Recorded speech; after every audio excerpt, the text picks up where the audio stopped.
at Thanksgiving, as the scent of roasted turkey drifted through my parents' cozy Ohio home and the clatter of dishes mixed with distant football commentary, I stepped inside with a careful breath, determined to survive one holiday without giving my sister, Danielle, the satisfaction of seeing me rattled, but she had a talent for finding soft spots and pressing on them until they bruised.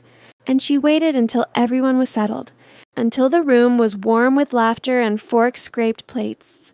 And then she struck with the precision of someone who had rehearsed her line all week, loudly announcing to the entire family that I was still single and probably destined to stay that way. And for a split second, the room exploded with her exaggerated laughter while I saw the familiar mix of pity and discomfort flicker through the eyes of relatives who didn't know whether to join in or look away. But this year I didn't shrink, didn't swallow the humiliation or pretend her cruelty was just a joke. Because this year I had something she didn't know about, something she had worked very hard to keep hidden, and instead of breaking, I let the silence stretch until the entire table turned to me. Then, in the calmest voice I had ever used in front of her, I said, "I'm actually married," and the shift in the room was instant, like someone had sucked all the air out of the space. And even the football game in the background seemed to quiet down as if it, too, needed to hear what came next. And Danielle froze mid-bite, fork hovering in the air as her smile cracked. Because she wasn't expecting that, not after the months she'd spent pretending to be supportive, while secretly working to sabotage everything she could. The first reaction wasn't shock, it was confusion, because everyone knew I wasn't the type to stage dramatic announcements, and my parents stared at me with wide eyes, while my aunt gasped and asked why no one had been invited to the wedding, and that was when I pulled out the envelope. The one with creases from being opened and closed too many times. The one I had debated bringing, but ultimately decided I needed if I ever wanted the truth to see daylight, and I held it up for everyone to see before setting it gently on the table like evidence in a courtroom. I told them how my partner and I had sent out invitations months earlier, how we had planned a small but meaningful ceremony, how we had included every member of the family, signed for by someone in my household, someone who had then disappeared, every one of them without a trace. And I watched the family's eyes shift toward Danielle, who was gripping her napkin so tightly her knuckles turned white.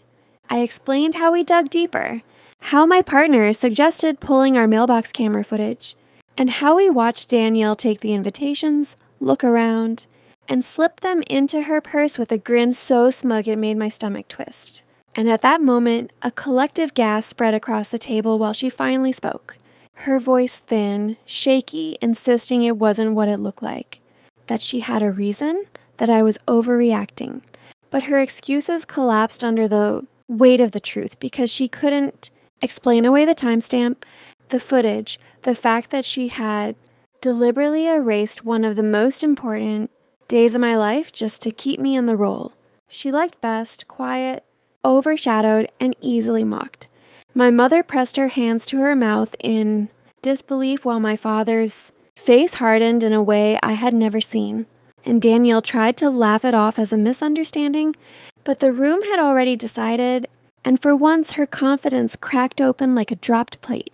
I told them how the wedding still happened, how it was beautiful and intimate and filled with people who cared, how my partner and I exchanged vows under a canopy of soft lights beside a lake, how we cried and laughed and danced, and how the only sadness lingering over the day was the confusion of thinking my own family didn't want to be part of it.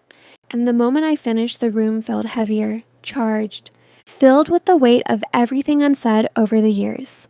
Then I added the part that made Danielle pale completely. I held up the printed still of the mailbox footage, the one with her hand in the frame, and said clearly, "You didn't just hide the invitations. You tried to erase my happiness." No one defended her. Not this time. And as she stammered and sputtered, I felt something inside me shift.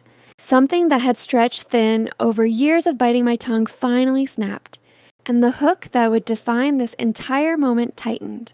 I told her that trying to tear me down only prove that she feared the one thing she could never control: my growth, my independence, my joy. And as everyone stared at her in stunned silence, I realized this was my chance not just to reclaim my story, but to rewrite it entirely. Then I ended with a calm but powerful call to action for everyone in the room and everyone who would ever hear this story. Protect your milestones, protect your peace, and never let someone else decide what you're worthy of in the days that followed. Danielle tried to reclaim her usual place as the loudest voice in every room. But something had shifted because the family no longer treated her jabs as harmless teasing. Instead, they watched her with the wary awareness of people who had finally seen the damage she was willing to cause, and for the first time,